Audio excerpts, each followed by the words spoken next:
Episode के starting में will गैक्स दिखाया जाता है। विल गैक्स को खाना दिया जाता है, लेकिन वो बोलता है मुझे पावर चाहिए।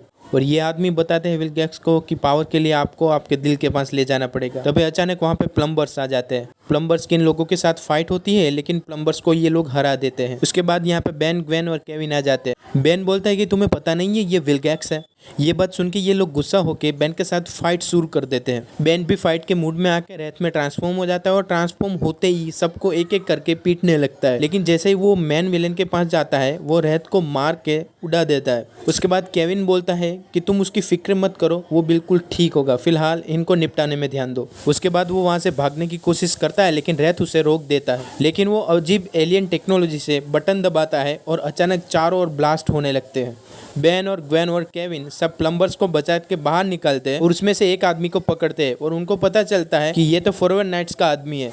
तभी उसकी आंखें अचानक चमकने लगती है और बेन को पता चलता है कि ये शायद ड्रैगन के कंट्रोल में था। उसके बाद बेन, ग्वेन और केविन फॉरवर्ड नाइट्स के अड्डे पर जाते हैं। वहाँ पे जाके बेन एलियन में ट्रांसफॉर्म होकर सबके हथियार छीन लेता है ताकि कोई उन पर अटैक ना कर सके। और बेन बताता है कि तुम्हारा एक आदमी ड्रैगन के साथ मिला हुआ है और ये फॉरवर्ड नाइट्स से माफ़ी मांगता है। तभी अचानक ग्वेन की आंखें चमकने लगती है और ग्वेन ड्रैगन के कंट्रोल में होती है और ड्रैगन बताता है कि तुम्हारा विल गैक्स मेरे दिल को हासिल करना चाहता है। उसने इस दिल को हासिल किया तो उसके पास पूरे यूनिवर्स को तबाह करने की ताकत हो। उसके बाद फॉरवर्ड नाइट्स बेन को समझाते हैं कि कैसे ड्रैगन बिना दिल के जिंदा है। सर जॉर्ज ने आज से बहुत टाइम पहले ड्रैगन के दिल में तलवार घुसेड़ के उसके दिल को बाहर निकाल दिया था और एक दिल ही ड्रैगन का लौता पावर का सोर्स है।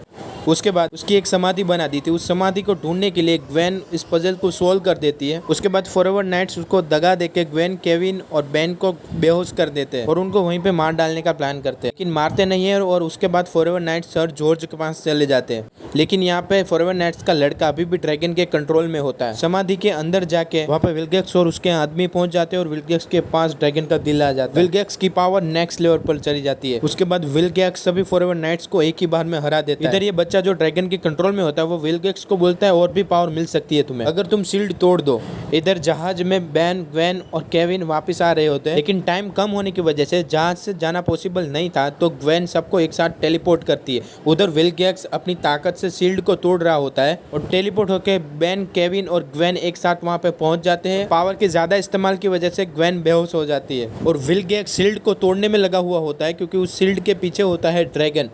बेन और केविन दोनों विल गैक्स को मिलकर रोकने की कोशिश करते हैं, लेकिन विल गैक्स इतना ज़्यादा पावरफुल हो जाता है कि वो बेन को सिर्फ एक ही लेज़र बीम में ढेर कर देता है। उसके बाद केविन भी अपनी पावर से विल गैक्स को रोकने की कोशिश करता है, लेकिन वो केविन को भी ढेर कर देता है और फाइनली जाके विल गैक्स शील्ड को तोड़ने में कामयाब रहता है और शील्ड के पीछे से ड्रैगन की आवाज़ आ रही होती है और ड्रैगन आज़ाद होकर अपने दिल और विल गैक्स दोनों को अपनी डायमेंशन में वापस ले जाता है और वो जादुई तलवार वहीं पे पड़ी रहती है जिसमें ड्रैगन का दिल रहता है।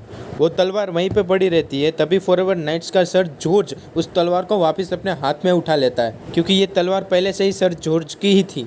और एपिसोड के एंड में सर जॉर्ज बोलता है कि ड्रैगन को बुलाओ।